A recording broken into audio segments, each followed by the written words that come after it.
현장에서의 임금 격차 문제나 고용 안정성의 문제도 사실 매우 심각하죠.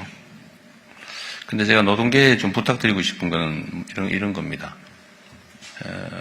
사실 우리가 아주 오랫동안 성장 드라이브 정책을 취해오면서 노동계에 대한, 노동자에 대한 탄압이 일상화된 측면이 있어요. 그게 이제 아주 오랜 시간 동안 계속되다 보니까 노동계에는 아마도 그 일종의 트라우마 같은 게 있어서 어떤 실용적인 정책 같은 데에 대해서도 본능적인 반감이 있을 수 있습니다. 저는 충분히 이해합니다. 또 한편으로 보면 예를 들면 이런 거죠. 어떤 노동자를 보호하기 위한 정책이 전국적으로는 노동자들에게 전체적으로 오히려 피해를 끼치는 경우가 있어요. 노동계약 2년이 지나면 정규직 해야 된다. 이런 법조항이 형식으로 보면 아주 그렇다고 좋은데 현실로는 고용하는 측이 2년 11개월 딱 잘라가지고 절대로 2년 넘게 계약을 안 하죠. 바보가 아닌 다음에. 그러니까 예를 들면 한 4, 5년, 5년, 10년 쓸 부분도 2년 11개월 쓰고 잠깐 쉬었다가 다시 또 2년 11개월 계약하고. 그것도 너무 근접하면은 문제가 될 수 있으니까 그 텀을 많이 길게 두니까 오히려 실업을 강제하는 측면들도 있어요.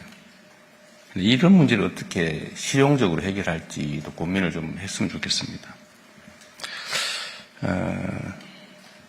어제도 제가 그 말씀드렸는데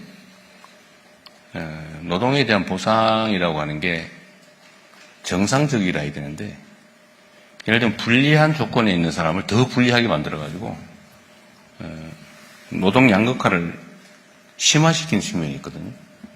대표적인 게 똑같은 일을 하는데 정규직에 비해서 비정규직을 훨씬 더 적게 주는 게 상식처럼 받아들여지고 있어요.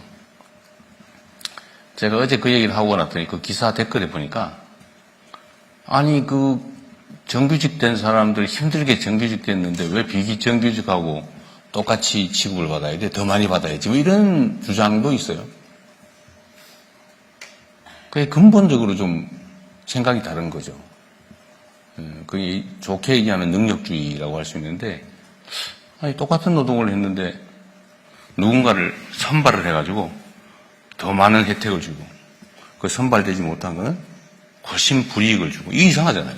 이게 근본적인 문제인데 이제 그 측면 선발돼서 좋은 자리를 차지했으면 좋은 대우를 받아야 된다. 저는 이게 상당히 큰 왜곡이라고 생각합니다.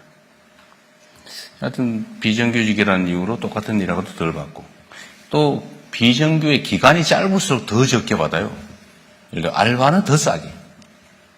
이게 완전 반대로 돼야 되거든요. 선진국들은 되게 그렇지 않잖아요.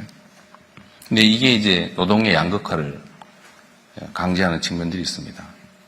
이런 것들도 저는 끊임없는 대화를 통해서 그게 상식적으로 그렇게 하면 안 되지라고 하는 국민적 공감을 만들어야 된다고 생각해요. 지금까지 우리는 대화를 잘 안 했습니다. 그냥 싸웠죠. 싸우니까 편이 갈려가지고 서로 일방적인 주장만 하고 개선은 안 되고 대립과 갈등은 격화되는 문제라고 발생합니다. 터놓고 얘기해야죠. 화나고 그러더라도 얘기해서 팩트에 기반해서 상식적인 결론은 서로 내주고 이해관계가 달라서 합의할 수 없는 건 또 그런 거 싸워야 되겠죠. 또 그러려면 저는 이 대화를 일상적으로 공식적으로 하는 것도 필요하겠다. 저는 민주노총이 그 사회적 대화 기구에서 아주 탈퇴한 지 오래됐죠. 이해합니다. 갔더니 이용만 당하고 말도 못하게 해놓고는 형식적으로 회의 몇 번 하고는 마치 대화를 엄청 한 것처럼 일방적으로 결정해서 다수결 해놓고 그야말로 들러리 이러니까 화나죠. 그러니까 안 하는 게 잘해 놨겠다. 그 점도 이해해요. 근데 최소한 우리 정부 안에서는 좀 그러지 않았으면 좋겠다는 게 제 생각입니다. 정부는 아직도 여전히 믿기 어려워서 국회의 사회적 대화에 참여하시는 것 같아요.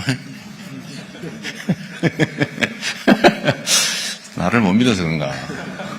아니면 어차피 이재명 대통령도 잠시 있다가 떠날 거니까 어차피 정부의 본질은 변하지 않는다 그렇게 생각해서 그런지 모르겠는데 근데 국회도 마찬가지예요.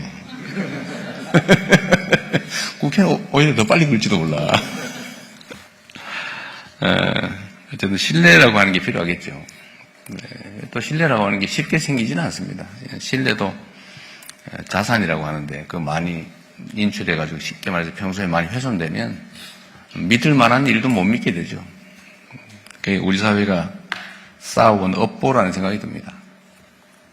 또 한편으로는 어쩔 수 없는 측면이 있었을지도 몰라요. 예를 들면 절대 빈곤을 벗어나는 게 급선무이다 보니까 일단 좀 참자, 견뎌라. 그리고 힘 약한 쪽이 좀 더 피해를 입었던 거 아닌가 싶어요. 이제는 그렇게 가서는 안 된다는 생각이 듭니다.